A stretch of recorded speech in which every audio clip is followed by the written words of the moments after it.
Hello বন্ধুরা, আশা করি সকলে ভালো আছো। আজকে দেখো, চাল কুমড়োর একটা নিরামিষ রেসিপি তোমাদের সঙ্গে শেয়ার করছি। এই গরমে চাল কুমড়োটা কিন্তু নিরামিষ বা আমিষ দুভাবেই খাওয়া যায়।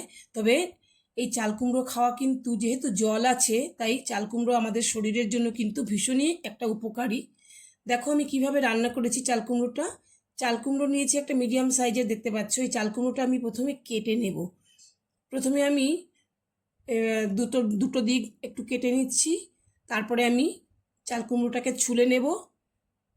এবার মাঝখানটা দিয়ে কেটে নিচ্ছি প্রথমে। দেখো কতটা কচি, তোমরা দেখো চাল কুমড়োটা খুব সুন্দর। চাল কুমড়োটা বীজগুলো একদম হয়নি, খুব সুন্দর চাল কুমড়োটা। এটাকে আমি প্রথমে ছুলে নেব। প্রথমে আমি চাল কুমড়োটাকে একটু ছুলে নিচ্ছি। তোমরা যারা বটি দিয়ে কাটো তারা বটি দিয়ে করে নেবে। আমি দাঁড়িয়ে দাঁড়িয়ে যেহেতু আমি কাজটা করি, তাই আমি বটি দিয়ে আমার করতে একটু অসুবিধে হয়। আমি দেখো ছুলে নিয়ে তারপরে আমি এটাকে যেহেতু কুচিয়ে নেব, তার জন্য প্রথমে টুকরো করে নিচ্ছি। আমি এখানে সরু সরু করে কেটে তারপরে এগুলোকে আমি আবার যেরকমভাবে আমরা লাউ কাটি সেভাবে আমরা কেটে নেব কুচিয়ে। বন্ধুরা, তোমরা যারা রেসিপি দেখছো তাহলে তারা কিন্তু একটা লাইক দিও, আর ছোট্ট করে কমেন্ট করে কিন্তু জানিও চাল কুমড়া কারা কারা খেতে ভালোবাসো।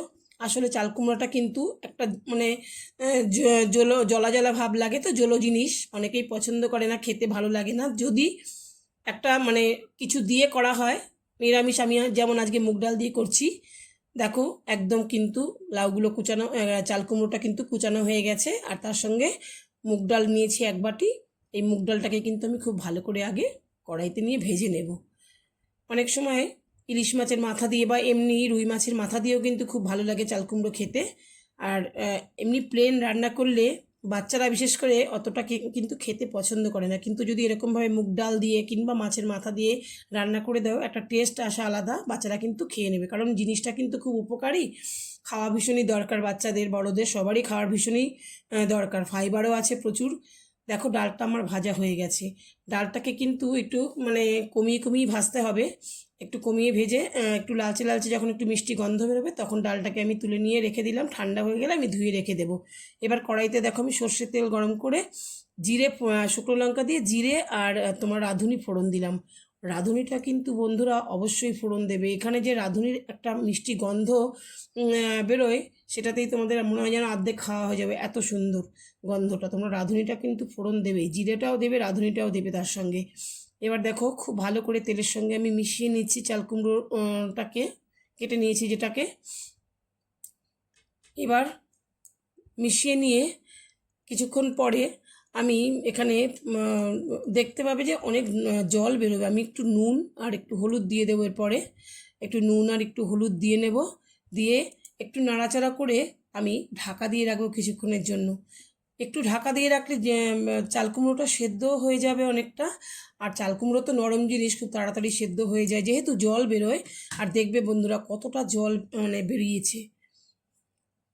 যারা নতুন বন্ধুরা আছো তোমরা কিন্তু, যারা দেখতে শুরু করেছো আমার ভিডিও, অবশ্যই কিন্তু তোমরা সাবস্ক্রাইব করে পাশে থেকো। তো দেখো আমি একটু ঢাকা দিয়ে রাখছি এখন নুন হলুদ দেওয়ার পরে। আর মশলা হিসেবে কিন্তু আমি সেরকম কিছু দেব না। বিশেষ করে দেখো আমি কি দেই। এক দেখো কতটা জল বেরিয়েছে বন্ধুরা, অনেকটা কিন্তু জল বেরিয়ে একেবারে কড়াই ভরে উঠেছে। এই জলের মধ্যে কিন্তু আমি ভাজা মুগ ডালটা দিয়ে দেবো।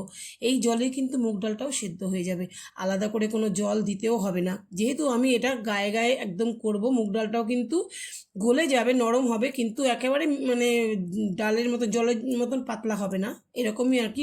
দেখো হয়েই এসেছে। আর আমি বন্ধুরা এখানে একটু আদা ফোড়ন দিয়েছিলাম শুধু, কিন্তু এটা স্কিপ হয়ে গেছে, দেখানো হয়নি।